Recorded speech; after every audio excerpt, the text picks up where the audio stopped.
I think we have to start thinking of curiosity as a verb. You are doing curiosity. It's not just this thing. Like it has an active quality to it, whether you're trying to seek information or experiences to get back to certainty to reduce your anxiety, or because you love swimming in the audacious sea of uncertainty and pioneering.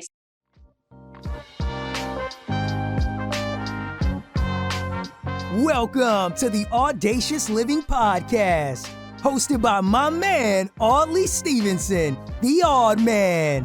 He'll unpack wisdom and insights from a cross-section of top quality performers in business, media, sports, entertainment, and lifestyle to uncover key elements to help you live your best audacious life ever. So without further ado, here is the Odd Man. Greetings and salutations. It's Audley Stevenson here, back for another edition of the most audacious podcast the internet has to offer.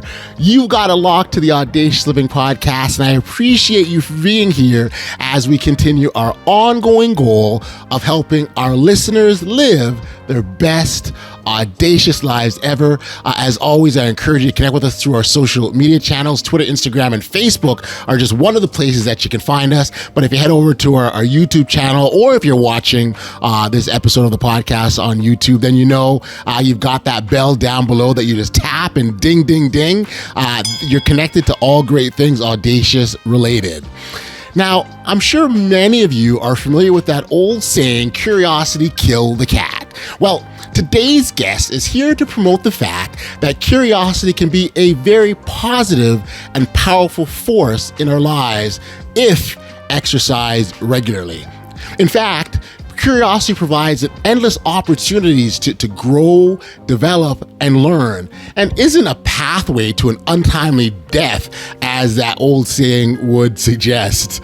Dr. Alison Horstmeyer is a leading-edge talent and leadership development consultant, as well as an expert in the field of curiosity, where much of her personal research has been focused on. Now, we had a wonderful chat. In my conversation with Alison, you'll hear all about the important work that she does, and she'll expand further as to the benefits of introducing curiosity into our lives, and how it can serve as a doorway to things like collaboration, inclusion, and building and maintaining positive relationships. You know, the reality is that we've all innately have this curiosity inside of us. Every single one of us, we do have it.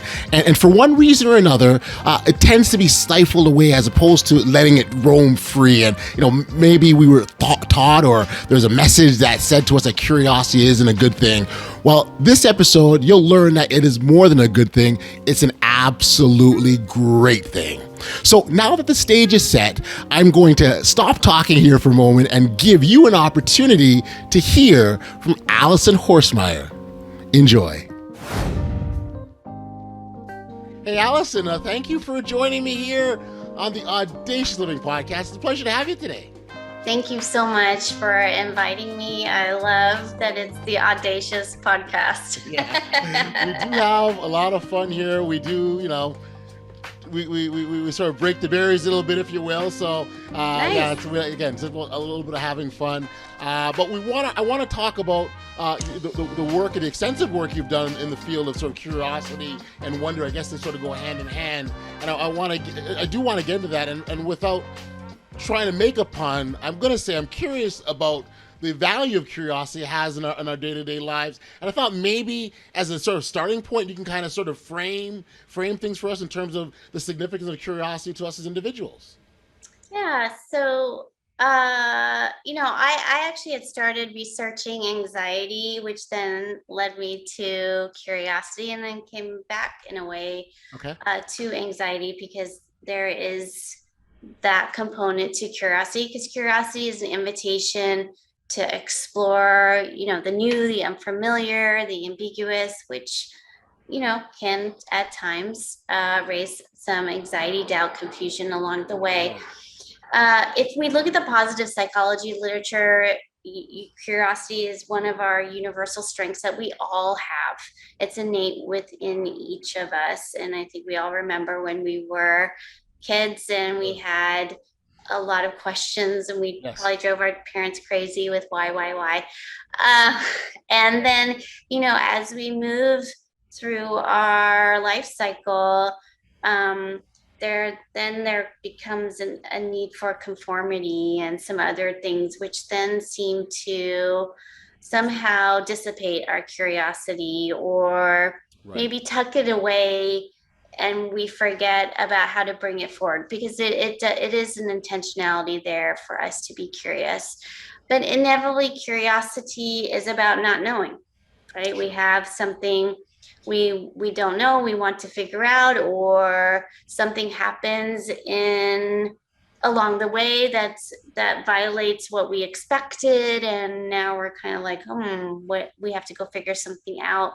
And there is exploration. It is active. Like, I think we have to start thinking of curiosity as a verb. You are doing curiosity. It's not just this thing. Like, it has an active quality to it, whether you're trying to seek information or experiences to get back to certainty to reduce your anxiety, or because you love swimming in the audacious sea of uncertainty and pioneering. So we have different aspects of curiosity that inform how we are curious. And then there's a level of openness to what we're experiencing and to what's coming in. So I love when people are like, oh, I asked a bunch of questions, and I say, great. So how do you receive what's coming into you? Do you ask questions? Because you can weaponize questions too. Are you asking questions to really understand, to really learn? Right. And then there is an aspect of what we call stress tolerance. So managing that doubt, confusion along the way. And the thing about curiosity, it provides us an opportunity to have a double learning experience. You go into the unknown, you're not really sure what you're going to find. Right. Then you have some discoveries, some that you may like, some that you may not. And then you have to figure out how to integrate those, what you're going to do with those. And just the function of going through that experience gives you new data points and new reference points. And so you are actually expanding what we call a thought action repertoire. You're really expanding kind of what you know, what you've experienced. And that helps you the next time that you're confronted with something that can seem quite uncertain, unfamiliar, and so on. So I feel like that's a conduit. It's a meta skill. It's really a meta skill, a higher order skill that actually enables us to activate other skills. So when we activate our curiosity, like, I'm curious, I was curious enough to be here. I got to meet, I'm meeting you. We're having a conversation. It can help from an interpersonal standpoint. It's connected to creativity and innovation. It's connected to empathy and trust. And for me, I'm more fascinated by the interpersonal and the intrapersonal, like how it can help us become more self-aware and connect. There is a lot of research there that supports the connection, or at least some kind of empirical support about the connection to creativity and innovation. I come from more of a humanistic lens, where I'm more interested, like, how does it help us understand each other, connect to each other? And so I'll pause there because I'm talking a lot. No. You raise so many wonderful points and so many great thoughts, and I can see where this conversation will go, because we end up bouncing around, and that's okay. But first off, I even going back earlier, we were talking about, and you made that comparison when we were children, and having that childlike creativity and the questions and the wonder, and it was almost like a never-ending sea of questions. It's the one after, and then why, and okay, why is this, and which the part I like about that is there just leads to this natural excitement, right? There's a natural excitement there, the idea of wanting to learn something, but then not just stopping at the surface, going even deeper with the more whys, and so that double whammy, so to speak, because it's almost like you jump into something that's new, unfamiliar, and you've got no idea where it's going to go, and you just got to trust that, we'll see, kind of thing, right? Yeah. And I think what I'm my invitation is with curiosity is how do we normalize um, taking manageable or informed risks so we can experiment with trying something new and not being attached to being perfect. So the perfect paradigm is super limiting. We are often conditioned, right? We have to get straight A's. We have to perform a certain way to be promoted.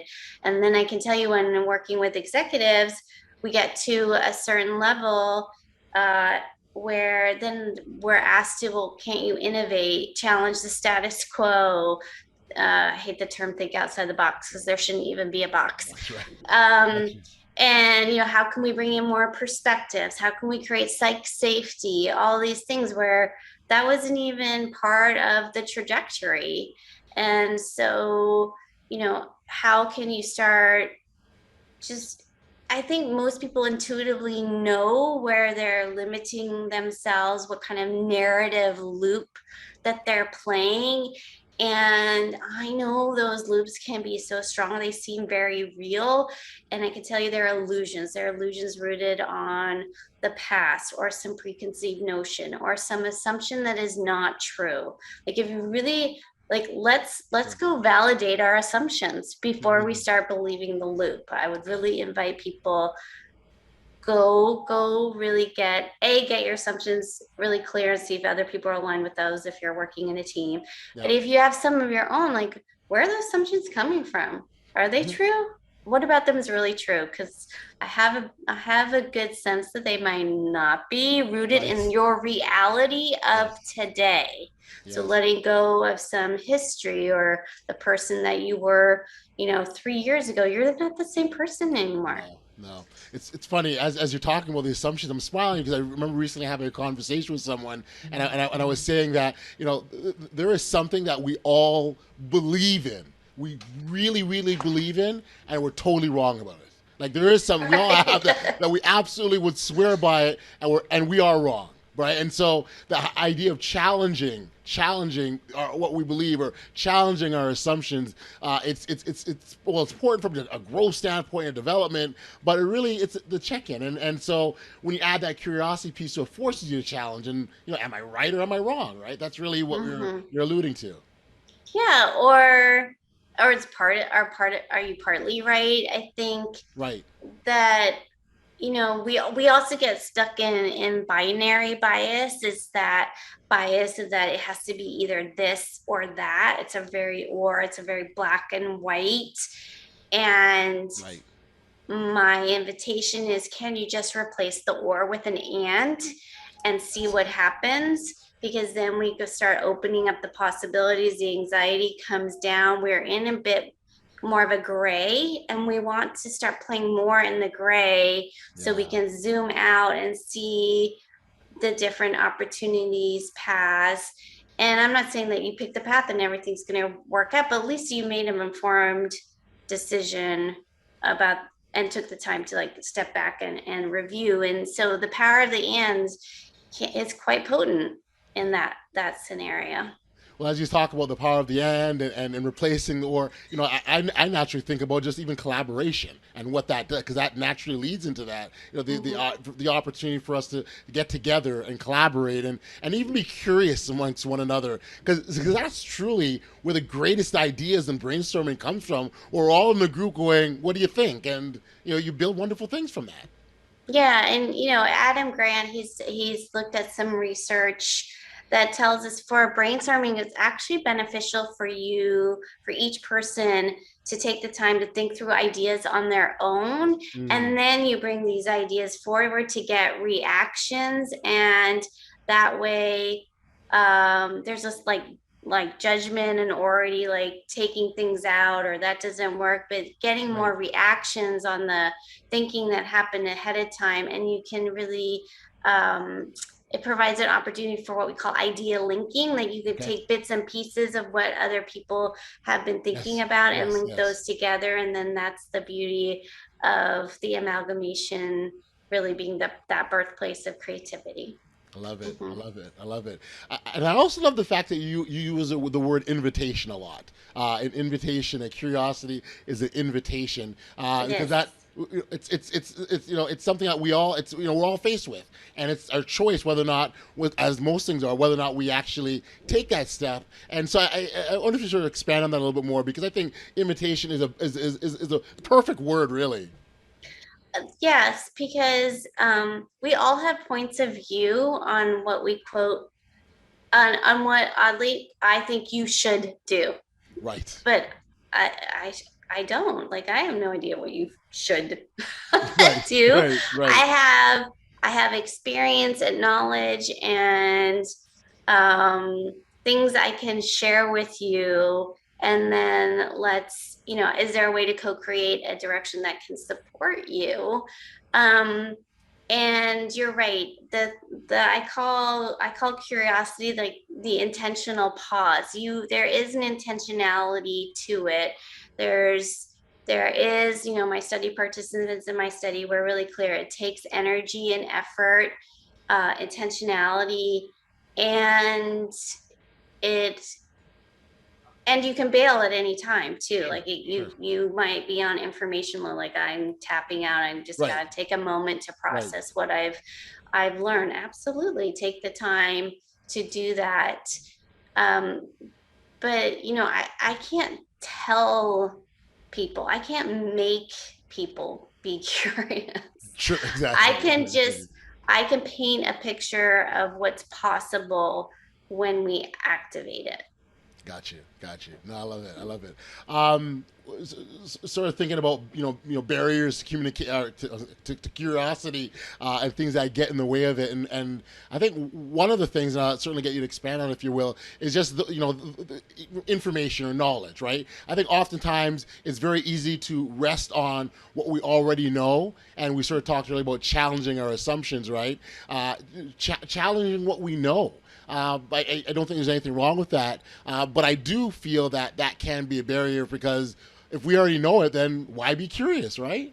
Yeah, so I call what you described the expert mindset. That's the knower. I'm not saying you can't have domain expertise. Sure. Absolutely have domain expertise.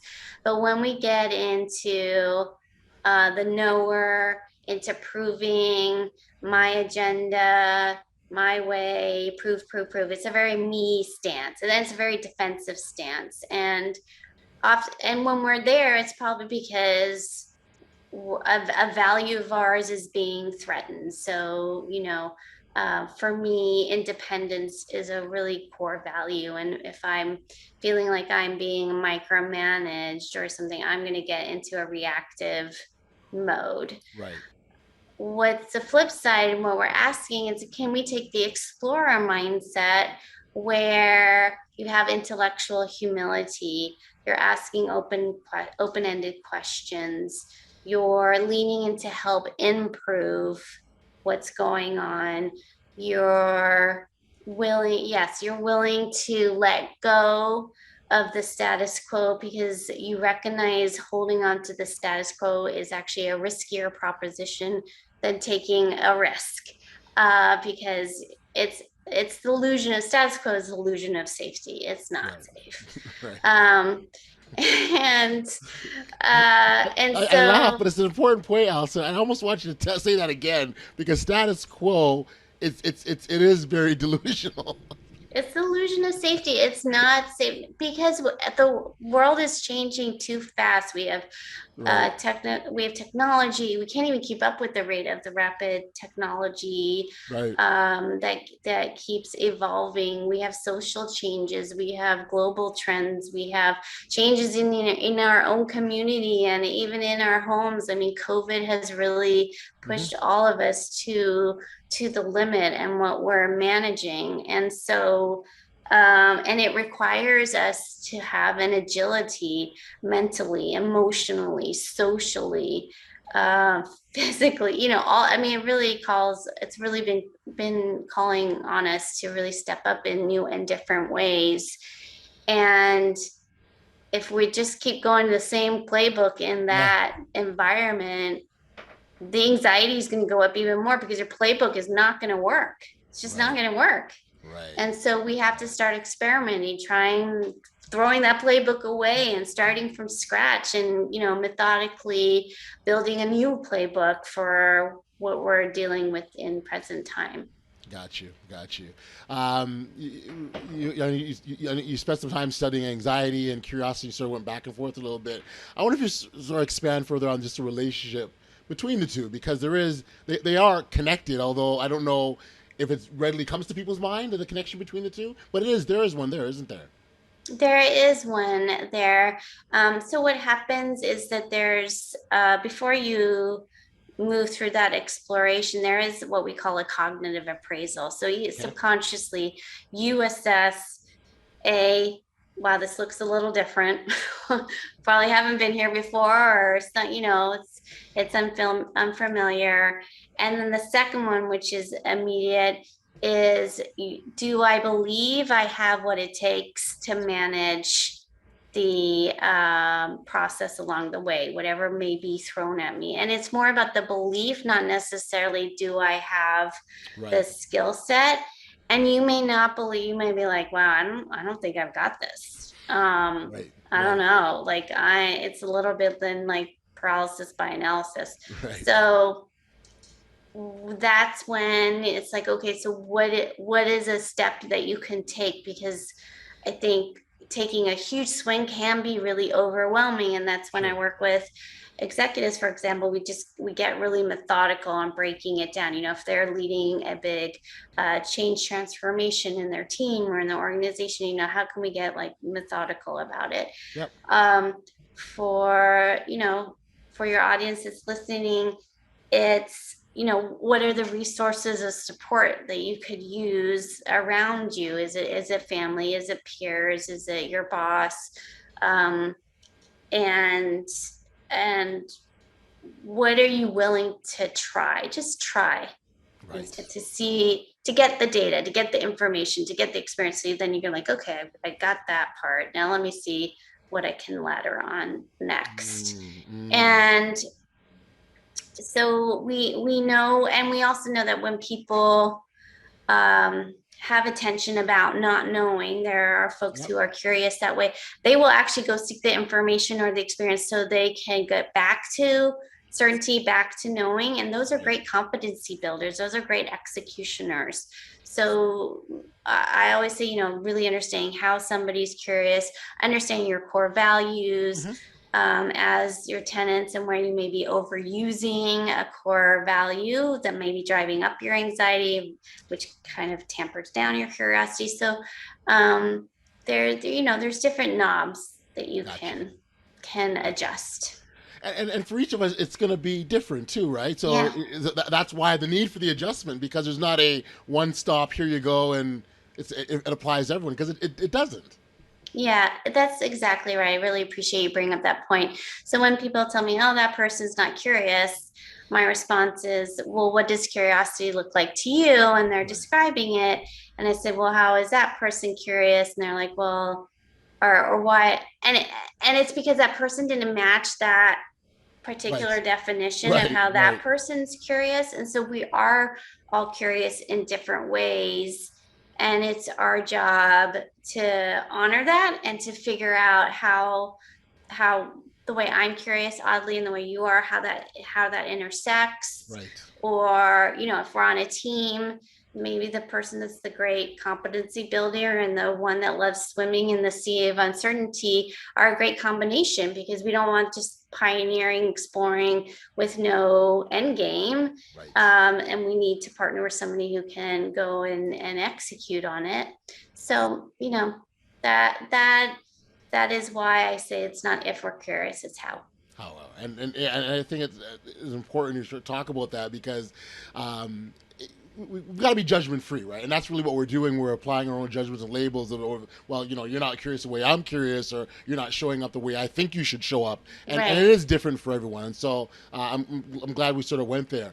what I'm curious about, I see I'm doing it again, and I'm not trying to do it, but I'm doing it again. What I'm curious about is the conversation that you have with leaders and and managers and executives, when you sort of have these conversations about curiosity and instituting that in the workplace, or into the workplace culture, if you will. How is it received? Is it identified as a benefit off the bat, or is there some work involved with you? What does that look like, Yeah. Allison? So definitely the trend's been picking up in terms of recognizing that curiosity in the workplace delivers some value. Mm-hmm. There's tremendous research being done by Francesca Gino and Todd Kashdan and Spencer Harrison, all really eminent curiosity researchers that are demonstrating empirically the value that curiosity has in the workplace. We certainly see embedded in certain cultures, like at Microsoft, Right. they're really embedded in the growth mindset. I feel like curiosity puts the growth mindset into action. We have companies like Novartis who have really spent the last 3 to 4 years transforming the culture, and one of their tenets is rooted in curiosity and moving from that expert to that explorer. Right. And so there is a recognition that something is there. It does require a cultural shift. It does require a commitment on what am I modeling. So if senior leadership is not modeling being curious, asking questions, creating the psychological safety for dissent, we can definitely dissent and then commit.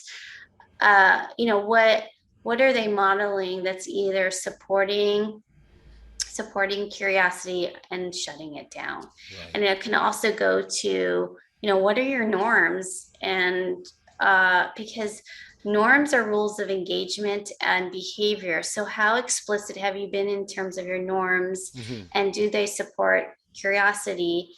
And are you allowing those implicit norms, which shut curiosity down, to still remain in your team, in the culture? Because those implicit norms are going to hold more weight than the explicit ones. And then how are you holding people accountable to really supporting the norms that support the psych safety and the curiosity? So we have, there's certain work done around that. Right. What I like is just the intentionality, like being like taking something as natural as curiosity, recognizing the benefits of it, and bringing it to the forefront and encouraging it, right? And so we talk about creating that culture and environment where people can naturally be curious. And so that's the part I just really like, that you're bringing something like that to the forefront and making it, sewing it into the fabric of the workplace. Yeah, it's not easy, right? People want to hold on to the status quo because it seems safe. Change is scary. If I really go start experimenting, are you going to support me? Like, I want to do this pilot project. So, how are we really supporting learning? And, that's why that Google 20% rule, that's that famous Google 20% rule about, they allow their employees to work 20% of the time on a side project that's meaningful to them. That's not really, doesn't have to be specific to their role. And that's how we got Gmail and other things. There's still something to that. So, how can you start bringing in things that, again, getting really methodical about how to do it in a way where those that aren't up for huge changes could kind of get behind the program, and those that kind of can see where that's going or are going to champion and bring others along. So for those that sort of push back on curiosity, like how do you, like, so you come in a scenario where someone's sort of, maybe they're hesitant, they're afraid, they don't want to.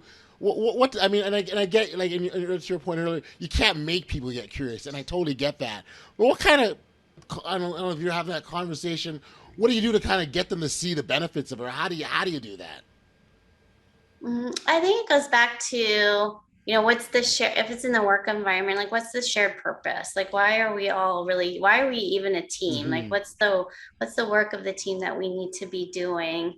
And again, I think it goes back to, oddly, is it like getting those assumptions clarified? Yeah. Yeah. Because what are they assuming that, or what are the assumptions that's driving that resistance or hesitancy?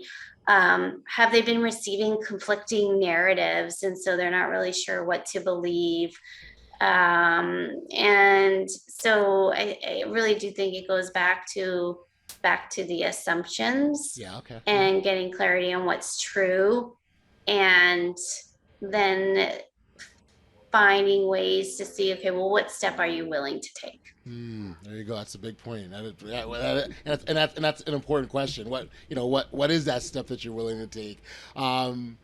I've always sort of been a big fan of I refer to sort of stockpiling your wins, right? So you try something, it works out, yeah, that gives you the motivation to go again, and I can very much see where that can help improve your curiosity, right? So we weren't sure about this, we dove in deep and we explored and we found something.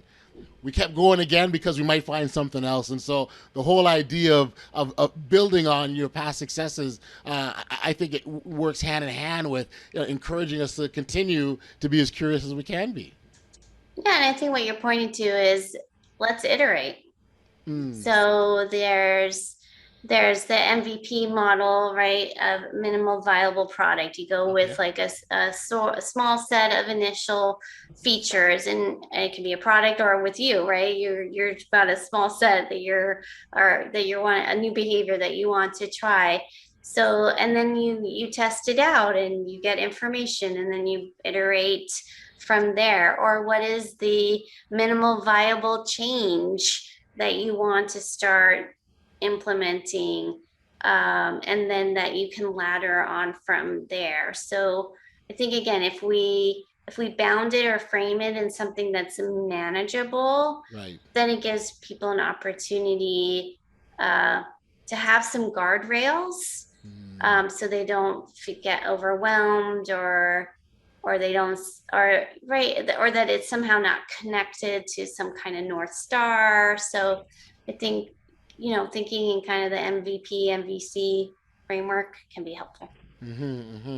I think curiosity is also a good approach, even in situations where people face adversity, right? And so you're up against a challenge, and certainly, you don't know what's on the other side. Oftentimes, we don't know what's exactly the other side of Yeah. challenges, right? We're just kind of going, hey, let's sort of see. And I think curiosity is a good motivation to help us sort of get to the other side of these, whether it appears adversity, challenge, or obstacles, even, right?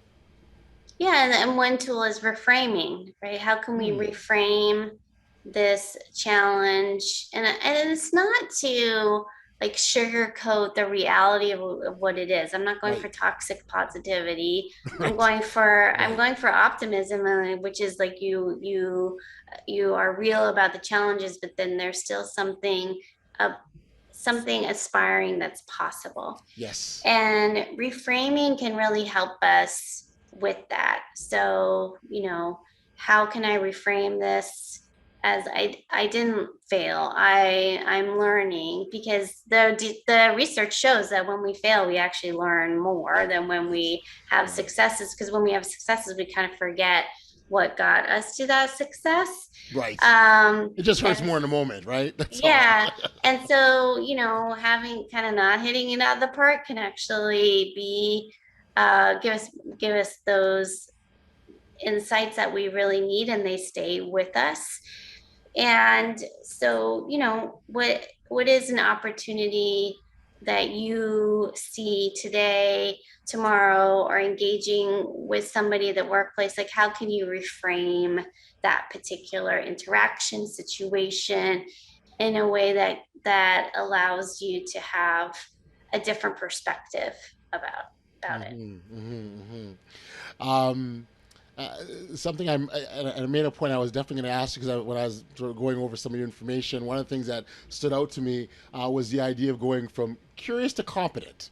And I'm actually, again, I'm curious about that. What does that look like? Because when you're, I mean, the interesting thing is when you're curious, you oftentimes are assumed to not know, and that's why you're curious about it. But then you can move to that competence stage. So please tell me more about that. So we're not gonna get it right out the gate. And I think you have, anytime we're trying something new is, cut yourself some slack. Like, you're Right. not going to be great at it. Right. I have a colleague, Erica, who leads the Proteus group, and she has a book called Be Bad First. And it's kind of like, yeah, you might suck at first. And it's just kind of how it's going to go. And then as we go through our learning curve, then as we've practiced more and we're honing that particular skill or behavior, then it's going to become a competency. It's going to be part of us, where we can feel like that's a tool that we know how to apply and use and get and align our intention with the impact that we want to make. We almost have to have a bit of I guess grace for ourselves and understand, to your point, that you are going to suck badly right off the bat, right? And it's not going to be a good. It may not be a good. It may be a good experience, but it may not be. And are you okay with it not working out the way you'd like it to, right? So that's kind of what I'm doing. Exactly. Like, my first podcast I ever did, I was like nervous. I'm like, how's this gonna go? I've never I don't talk about this. Right. And it took several times for me to really own my voice and what I wanted to bring forward, and I still continue to fine tune. And I'll never forget my first one, where I was like, okay, That's right.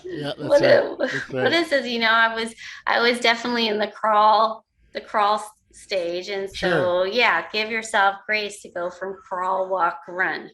Yeah, and even in that example, it's understanding that it's a process, right? So crawl, walk, run is a perfect illustration of what we're talking about, because you're understanding that it may not be great, but I'm gradually going to improve. But I would have been able that path of gradual improvement unless I was able to start, or curious enough to start. Exactly. Yeah, and giving us our permission to go through that process. I love it. Get off social media. They're not going through their process, right? I mean, it's just not reality. It doesn't happen that way, and everybody's process is different. It is. Oh, this is wonderful, Alice. I mean, the idea of, again, I know for some people listening, this will, I think this topic might do a couple of things. It'll get people really excited, or get people really nervous, right? And there's some people who get really excited about, oh my gosh, curiosity is a great thing. Because I think, there are those that just naturally do it. They haven't labeled it. They haven't assigned a thing to it. It's just kind of what they do. So those people will be like, oh wow, yeah, this is great. But then there's others who will be like, I'm still not convinced, Alison. I'm not sure I want to do this. So you have to understand that you're going to get both sides of it. That's it. Absolutely. Yeah. Absolutely. With anything, right? Well, then this is exactly it. Alison, this has been such a great chat. I really, really do appreciate you being here. And I wonder for our listeners, if they want to get learn more about you or your work, or where can they catch up with you, Alison? Yeah, so my website is dralisonh.com. So dralisonh.com, and there's an opportunity to email me directly, and there's podcast interviews, there's my research and other articles. So I invite you to explore. And I'll point out, there's a significant amount of research you've done, and there's lots of information there. So I think people can probably, if they're curious enough, they'll get lost in it, right? Absolutely. I try to make it worth people's time, for sure. You absolutely did. Well, I appreciate you making this worth my time today, Alison. Thank you so much for spending the time. It was such a pleasure, and congratulations on the great work. Thank you so much. Great to be here with you.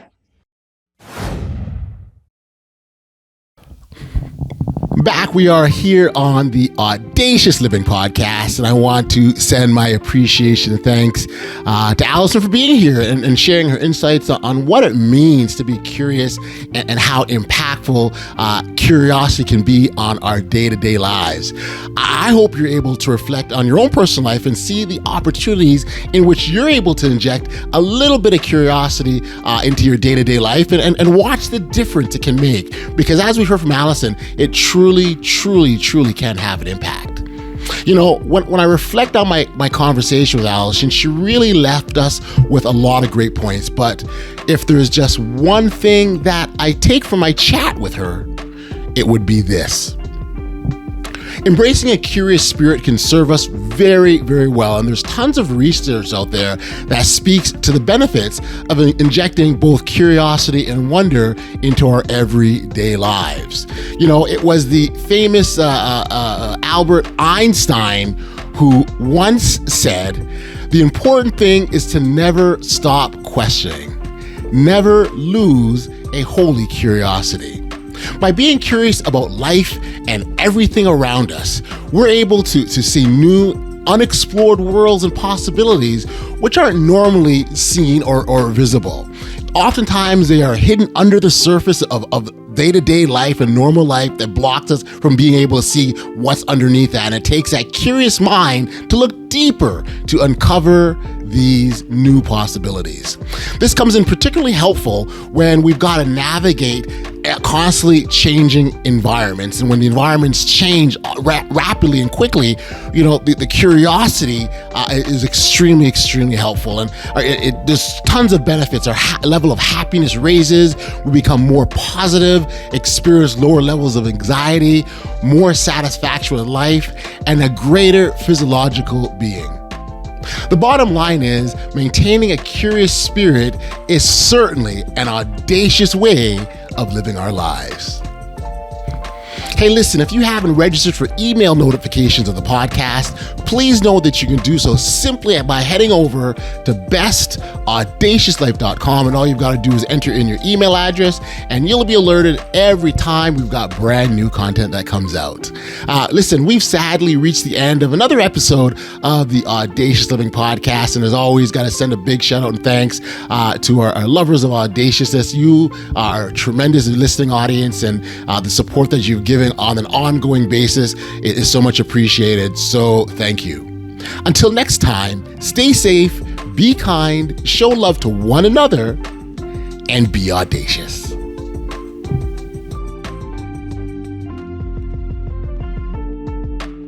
You've been listening to the Audacious Living Podcast, hosted by Audley Stevenson. If you enjoyed what you heard, be sure to like, subscribe, and share.